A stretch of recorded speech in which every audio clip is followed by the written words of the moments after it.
How did you get into bodybuilding? When did that cross your mind that, hey, I want to do that?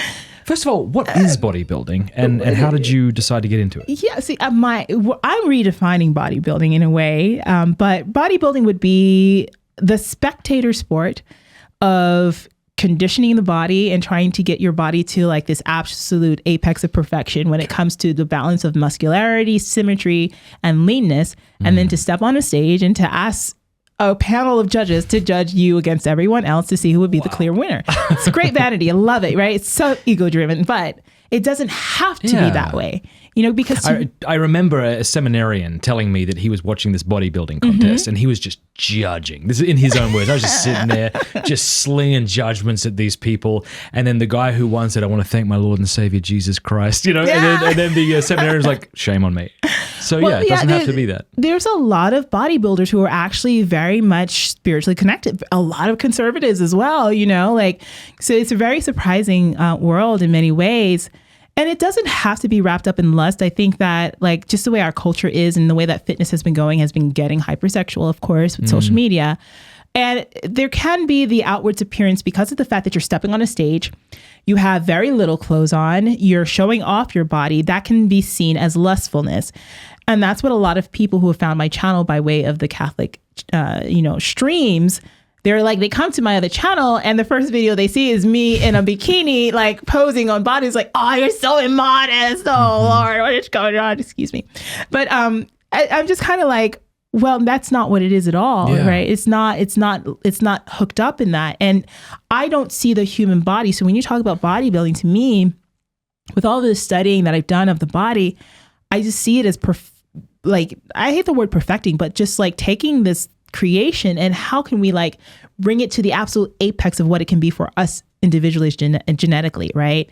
And so I don't wrap it all up in sin and lust. It's just we were born naked, right? So how can you really take this creation and just make it amazingly healthy, fast, strong, But I mean, at the condition you were in, should any woman ever be in that condition? I mean, I've heard that women can, exercise and get into such a shape that they stop menstruating. Yeah, that doesn't sound healthy. Yeah, no, it absolutely should. So then, is that the peak of female?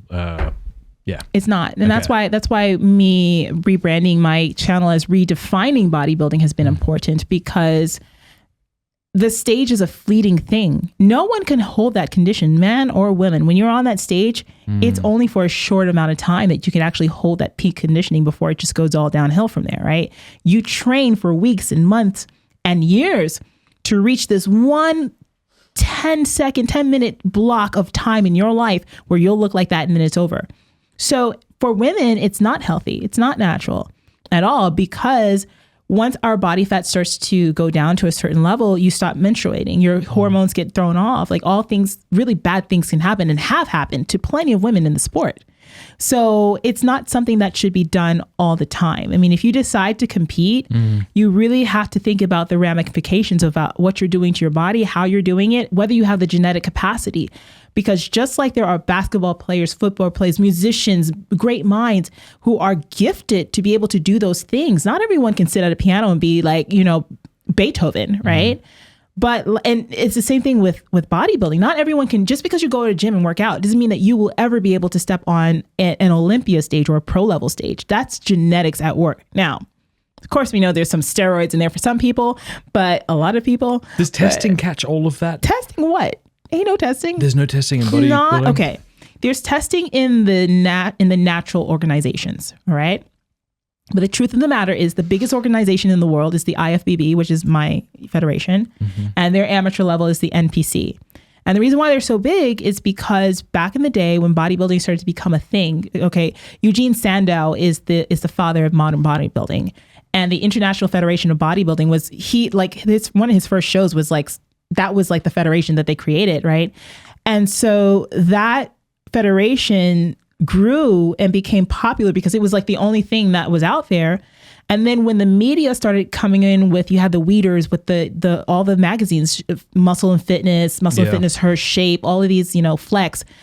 The only way back in the day, this is before social media, that you can get into the media was through the IFBB. The only way to get to the Olympia stage is through the IFBB, and all of the greats came from the IFBB.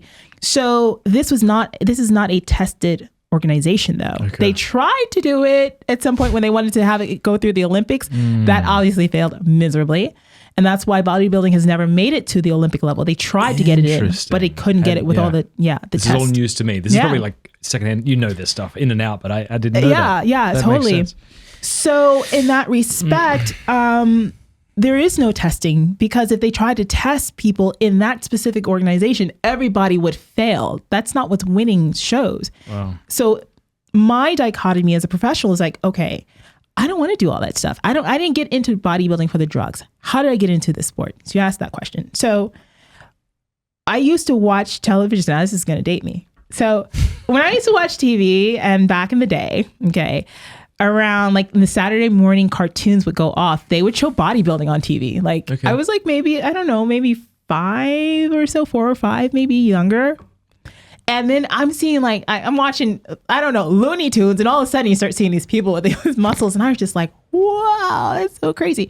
And then there were women, and I was like, they all look like the cartoon characters of the day. He-Man, She-Ra, the Thundercats. And of course, I was watching that, Wonder Woman. Like, I was like, wow, they look like superheroes. I want to look like that.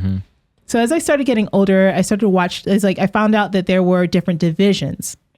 So they had the fitness division. So the girls are all doing the tumbling and the routines, and me, a dancer, I'm like, I could do that. I could so do that. And that's how I kind of got into it. Just always stuck.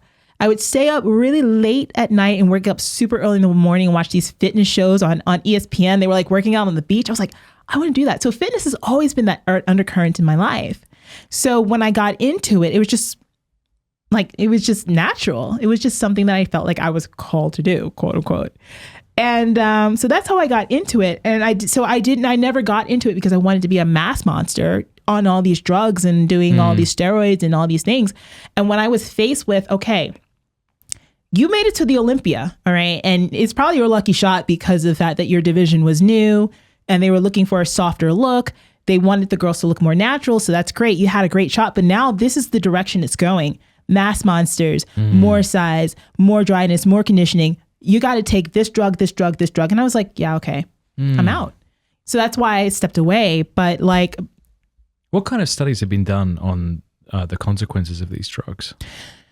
Not very many. I think I recently saw something that I had saved to bookmark that was kind of in line with this, like the effects of steroids on professional bodybuilders. But we are seeing again, just like we talked about how society is reaping, you reap what you sow. Well, honey, it's reaping right now because the number of bodybuilders that have died in the last year. We just lost 2 major bodybuilders, particularly Mr. Olympia himself. Why is his name? Sean Roden. That's crazy. Sean Roden. He's one of my favorites. Died recently. Gotta look him up. Had a heart attack, massive heart attack, dead, 40-something years old. Wow. Okay. Another bodybuilder died, Cedric McMillan. That one brought a tear to my eye because Cedric has always been a really fantastic person. These are people I crossed paths with as a professional. Man, he's jacked. Yeah. That is nuts. So there's so many more. And the reason given? Heart attacks, a lot of them heart attacks. But do you think it's because of steroids? Well, when you think about a guy who carries around 300 pounds on a daily basis, like that's not normal for anyone. When you see the guys that are out there right now, 350, like huge, that's not normal for the heart. Oof. And I find it very unattractive. Yeah. I'm not saying I'm right to. It's just personally, subjectively, I find it just very off-putting. Like I'm seeing somebody with a body deformity. Yeah. And it's terrible. It's getting worse. It's ruining the sport. Arnold Schwarzenegger talks about this a lot. There's a new division called classic bodybuilding, which harkens back to Arnold's day and what the classic bodybuilders of that time look like. And that's doing a lot better, than the mass monsters are right now. I mean, Mr. Olympia will always be there. People come to see that. but it's not healthy. When you've got these bodybuilders over the last couple of years, every time you look around, somebody 40-something-year-old bodybuilder dropping dead, that's not normal, you know? And so I don't know what's happening with the industry or if anyone's really doing or saying anything about it. It's just one of those things. It's just, I don't know if there's ever going to be a solution. Thank you for watching. Please subscribe or you're a dingus. What's a dingus exactly? Used to refer to something one cannot or does not wish to name specifically. You don't have to subscribe, but if you did, I'd love it. You dingus. Like the video. That's who we're using that one. Take one.